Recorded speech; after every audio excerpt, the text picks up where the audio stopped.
আপনি অস্ট্রেলিয়াতে ব্যাচেলার্স কিংবা মাস্টার্স করতে আসলেন। প্রথম কয়েক মাস যাওয়ার পরে ইউ রিয়ালাইজড যে আপনার টিউশন ফিটা আসলে অনেক বেশি। লিভিং কস্ট এবং আদার কস্টের সাথে তুলনা করে আপনার এখানে টিকে থাকাটা খুবই মুশকিল হয়ে যাচ্ছে। পরবর্তী সেমিস্টারের সেমিস্টার ফিটাও ম্যানেজ হচ্ছে না। এবং ঠিক এই সময় আপনি যখন ভাবতেছেন যে কি করা যায়, সেই মুহূর্তে আপনার কাছে বেশ কিছু আইডিয়াস আসলো যে you can switch your institution expensive universities থেকে চিপার colleges or institutions গুলোতে you can switch. So before doing that, watch this video to make sure that you are not making any mistakes that may hinder your visa opportunities or permanent residency pathways in future. অস্ট্রেলিয়াতে student ভিসাটা শুধু just একটা student visa পেলাম, লেখাপড়ার অনুমতি পেলাম and আমি লেখাপড়া শুরু করে দিলাম। It's not that simple.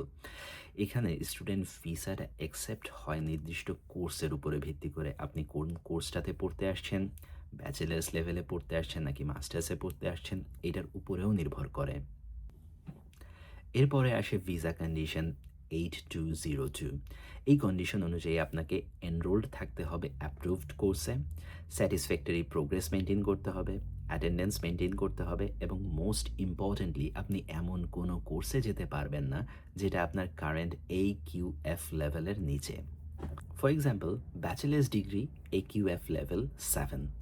এখন আপনি যদি ডিপ্লোমা সার্টিফিকেট 4 অথবা সার্টিফিকেট 3 তে শিফট করেন, সেক্ষেত্রে ঝামেলা হচ্ছে ডিপ্লোমা হচ্ছে level 5, certificate 4 level 4, certificate 3 level 3। তাহলে এটা ইমিগ্রেশনের চোখে একটা ডাউনগ্রেড। আর ডাউনগ্রেড মানেই পটেনশিয়াল ভিসা ইস্যু। অনেকে এই জিনিসটা বলে থাকে যে অনেক মানুষই করতেছে, আপনি করলে সমস্যাটা কোথায়?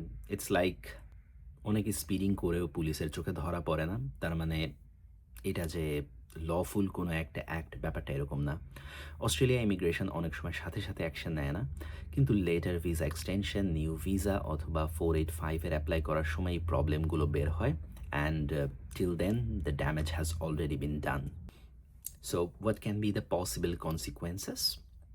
সব থেকে ভয়ঙ্কর হচ্ছে visa cancellation and after that future student visa risk, 485 temporary graduate visa problem, genuine student requirement near concern, peer pathway and negative history, immigration scrutiny increase.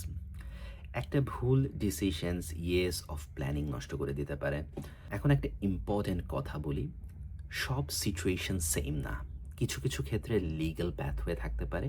Some students properly transition করে, কেউ নতুন ভিসা লঞ্চ করে, কেউ compliant pathway follow করে।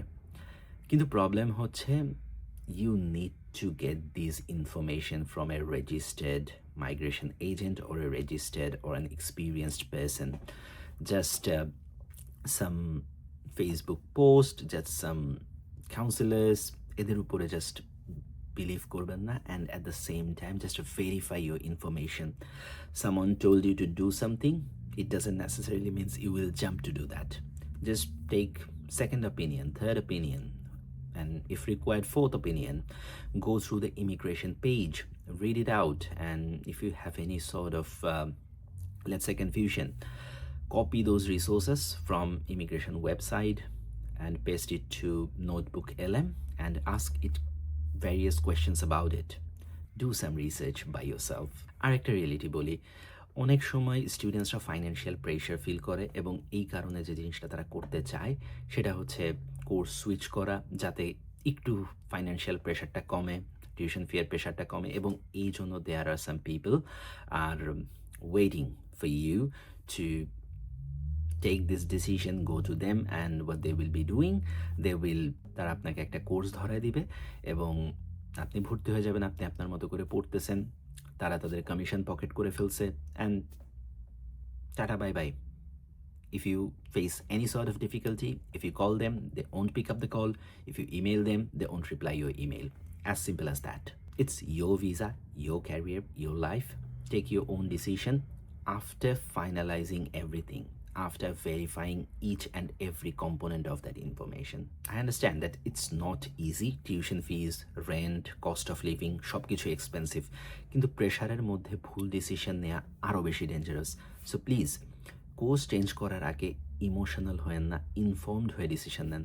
because sometimes cheap options become the most expensive mistake of your life. If this video helped you, share this with someone who is currently planning to switch courses in Australia, and follow for more real practical information about student life, visas, RTO information, and studying in Australia. Have a lovely day.